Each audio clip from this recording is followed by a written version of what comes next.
300 ብር ሲሸጥ የነበረው የአንዱ የቴሌ ሼር ዋጋ አሁን ላይ እስከ 1022 ብር ደርሷል። ይሄ ማለት ያኔ የአንዱን ቴሌ ሼር ዋጋ በ300 ብር የገዛችሁ ሚኒመም መግዛት የሚቻለው 30 ሺህ ብር ነበረ።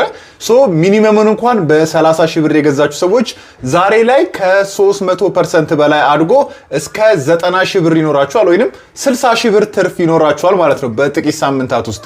እንዲሁ የ1 ሚሊዮን ገዝታችሁ ከነበረ ደግሞ አሁን ላይ 3 ሚሊዮን አካባቢ የሚያወጣ ገንዘብ ሊኖራችሁ ይችል ነበር ማለት ነው። ግን የቴሌ ሼር ዋጋ በሳምንታት ውስጥ ከ300 ብር ተነስቶ 1000 ብር መድረስ ይሄ ጭማሪ ኖርማል ነው ወይ? ምንድነው ለዚህ ጭማሪ ምክንያት የሆነው የሚለውን እንይ። እዚህ ጋር እንደምታዩት ጁላይ 3 ላይ አንዱ የቴሌ ሼር ዋጋ 852 ብር ነበረ። ታዲያ በቀጣዩ የትሬዲንግ ቀን ማለትም ጁላይ 6 ቀን ላይ ምንድነው የተፈጠረው? 852 ብር ሲሸጥ የነበረው የአንዱ የቴሌ ሼር ዋጋ በቀጥታ ወደ 950 ብር ነው ያደገው። ይሄ ለምንድን ነው ያደገው? የዚህን ማደግ ምክንያቱን ስታዩ ደግሞ ከ852 ብር 950 ብር እንዲደርስ ያደረገው የግብይት ወይንም የቮሊዩሙ መጠን 70 ሼር ብቻ ነው። 70 የቴሌ ሼር ብቻ ተሽጦ ከ852 950 ብር ገባ ማለት ነው። ይሄ ማለት በ850 ብር ሲሸጥ የነበረ የቴሌ ሼር ላይ የሆነ ሰው መጥቶ 70 የቴሌ ሼር መግዛት ፈልጋለሁ ብሎ አቀረበ። የሚሸጥለት ግን አላገኘም። እሺ በ890 ልግዛለ፣ እንደዚሁም የሚሸጥለት የለም። እንግዲህ አስቡ፣ የፈለገው 70 ሼር ብቻ ነው። እንደዚሁ እሺ 900 ልግዛለ፣ 920 ልግዛለ፣ የሚሸጥለት ሰው አጣና መጨረሻ ላይ በ950 ብር 70 ሼሮችን መግዛት ቻለ ማለት እንችላለን።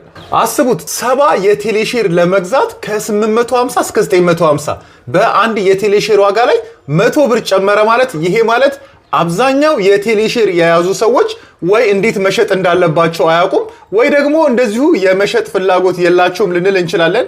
ይሄ ግን ብዙ አያስኬድም። ምክንያቱም 10 ሚሊዮን የቴሌ ሼር አለ በየሰው እጅ ላይ።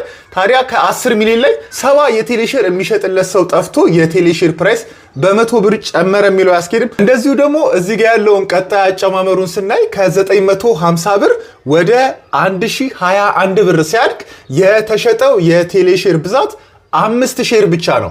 5 ሼር ብቻ አስቡት፣ 5000 ብር የማይሞላ ብር ማለት እኮ ነው።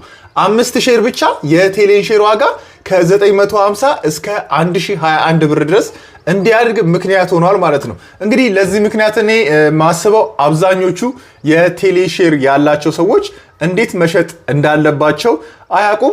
እንደኔ ይሄ እየተፈጠረ ያለበት ምክንያት ካፒታል ማርኬት ለሀገራችንም አዲስ እንደመሆኑ መጠን እንደዚሁም የሆነ ሰዓት በጣም ብዙ ሰዎች የቴሌ ሼር ገዝተው ነበር። አሁን ላይ ግን እንዴት መሸጥ እንዳለባቸው